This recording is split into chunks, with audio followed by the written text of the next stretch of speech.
শোনো, সকাল 11টার পর স্কুলে যখন সব বাচ্চারা ঢুকে যাবে তখন স্কুলের মেন গেট সাথে সাথে বন্ধ করে দেবে। আর তারপর যদি কোনো বাচ্চারা স্কুলে আসে তাকে আর স্কুলে ঢুকতে দেবে না, ঠিক আছে? আচ্ছা স্যার।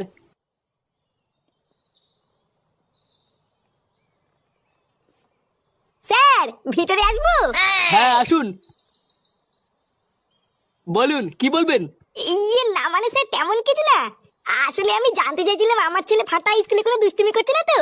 আরে আপনার ছেলে তো পুরো বাঁধিয়ে রাখার মতো, মানে বুঝতে পারছেন তো, যেমন ফুটফুটে চেহারা ঠিক তেমন তার ব্যবহার। আমার সন্টুটা, কতদিন পর তোমাকে পাশে পেয়েছি, আজকে ছাড়বো না। উফ ছাড়ো, কেউ চলে আসবে তো। আরে সোনা, তুমিও তো ভয় পাচ্ছ কেন? লেওরা, আমি হলাম এই স্কুলের প্রিন্সিপাল, তাই আমার এই ঘরে কেউ ঢোকার আগে না পারমিশন নিয়ে ঢুকবে। আসো সোনা, তোমাকে একটা চুমু খাই। স্যার আমি দেখে ফেলেছি। কেডা? এই লেওরা, ওঠো ওঠো ওঠো, কোলের ওপর কি বাল ছিচ্ছ নাকি? এ কি, তুই এখানে কি করছিস? লেওরা, এইটুকু শিখিসনি যে স্যারের ঘরে ঢুকতে গেলে পারমিশন নিতে হয়? আমি সব দেখে ফেলেছি, তাহলে তুমি ঘরের ভিতর দরজা দিয়ে এই করো। এই করি মানে? আমি কি করছি? কি করেছো? দাঁড়াও আমি বাইরে গিয়ে স্কুলে সবাইকে বলছি। এই ফাটা, এমন করে না বাবা, আমার তো একটা মান সম্মান আছে নাকি? বালা এখন বুঝেছো তো কেমন লাগে? লেওরা, কোনোদিন যদি তুমি কারোর কাছে আমার নামে দুর্নাম করো, তুমি এই স্কুলে এসে কাজের মাসির সাথে কি করে বেলাও সবাইকে বলে দেবো। এ কি স্যার, আপনি চুপ করে গেলেন যে? কিছু ভাবছেন নাকি? না, হ্যাঁ হ্যাঁ, আসলে ভাবছিলাম যে আপনার ছেলের কোন কোন সুনাম করব। ইয়ে মানে এত ভালো ছেলে যে আতস কাজ দিয়ে খুঁজলেও আরেকটা পাওয়া যাবে না। কি বলছেন? সত্যি? আরে হ্যাঁ, আপনার কি মনে হয় আমি মিথ্যা বলছি নাকি? তো ফাটা বাবা, আজকে টিফিনে তুমি স্কুলের খাবার খাবে না, আমার টিফিনটা খেয়ে নেবে, ঠিক আছে? আচ্ছা ঠিক আছে। খুবই ভালো, মানে পুরো জেনুইন ছেলে, আপনি কোনো চিন্তা করবেন না, ও পড়াশোনাও ঠিকঠাক করে। আপনি পুরো নিশ্চিন্তে বাড়ি চলে যান, আমরা এদিকে সবাই আছি তো ওকে দেখার জন্যে। আচ্ছা ঠিক আছে। হ্যাঁ রে, তোরা তো জানিস না আমার বাবার প্রচুর টাকা, আমাদের দুটো বড় বড় 4 চাকা থারও আছে। এ তোরা এত বড় লোক? তা নাই তো কি বলতি, আমাদের এত টাকা আছে না যে টাকাগুলোর জন্য আমার বাবা একটা লোক রেখে দিয়েছে। এত টাকা আমাদের তো কিছুই নেই।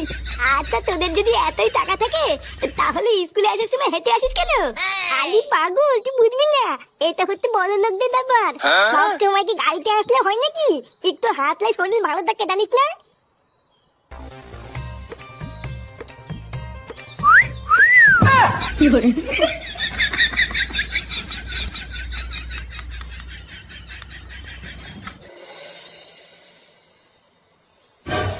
নান্টু, এই চুদির ভাই নান্টু, লেওড়া চুদা অনেক সম্মান করেছি, আর না বেরো বড়া। চোদনা আমার সকালে এসে বলে গেলাম তা তোদের শিক্ষা নেই, বেরো গুড মর্নিং। এই নান্টু, নান্টু, এই এই নান্টু, এই কি রে ভোদাগুলো তোরা কি শুরু করেছিস বলতো? চোদনা আমার সকালে একবার রাতে একবার বাড়ির সামনে এসে কিস্তি কাস্তা করছিস, এগুলো কি আর কি হচ্ছে নাকি? হাতি ঘুরে গেল তো, আর মশা বলে কত জল। চুদির ভাই দেখো ভোদা, মুখে অনেক বলেছি, এবার কিন্তু সোজা হাত চলবে, ঠিক আছে? আর ভোদার বল, আমি যদি আমার এই হাতটা একবার চালানো শুরু করি তখন কিন্তু আর কারো কথা শুনবে না, শুধু লাশ পড়বে, লাশ। লাশ পড়বে মানে? চোদনাগুলো তোরা কি আমাকে ভয় দেখাচ্ছিস নাকি?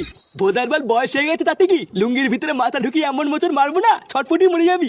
দেখো লেওড়া, আমরা কিন্তু ফালতু কোনো ঝামেলা চাই না, ভালোভাবে তোমার নাতি ফাটাকে বের করে দাও, আমরা ওর সেটা ভেঙেই বেরিয়ে যাবো, 1 সেকেন্ডে দাঁড়াবো না। ফাটার সেটা ভাঙবি মানে? ফাটা কি তোদের গালে বাস দিয়েছে নাকি? হ্যাঁ হ্যাঁ, বাসি দিয়েছে। ওদা সকালে এসেই বলে গেলাম ফাটা যেন আমার মেয়ের পিছনে আর কোনোদিন না লাগে। আর চুদির ভাইটা আজকেও স্কুলে গিয়ে আমার মেয়েকে টোন কেটেছে, ওর এত বড় সাহস। কি টোন কেটেছে? বেশ করেছে, তোরা পারলে ফাটার বাল ছিঁড়ে নিস, যা। কি রে ভোদাগুলো কি বুঝলি? পটুদা, এটাই বুঝলাম যে নাতির গার পরে মেরো, আগে দাদু সেটা ভালো। তা সবই যখন বুঝেছিস তখন দাঁড়িয়ে আছিস কেন? মার শান্তির ছেলেকে।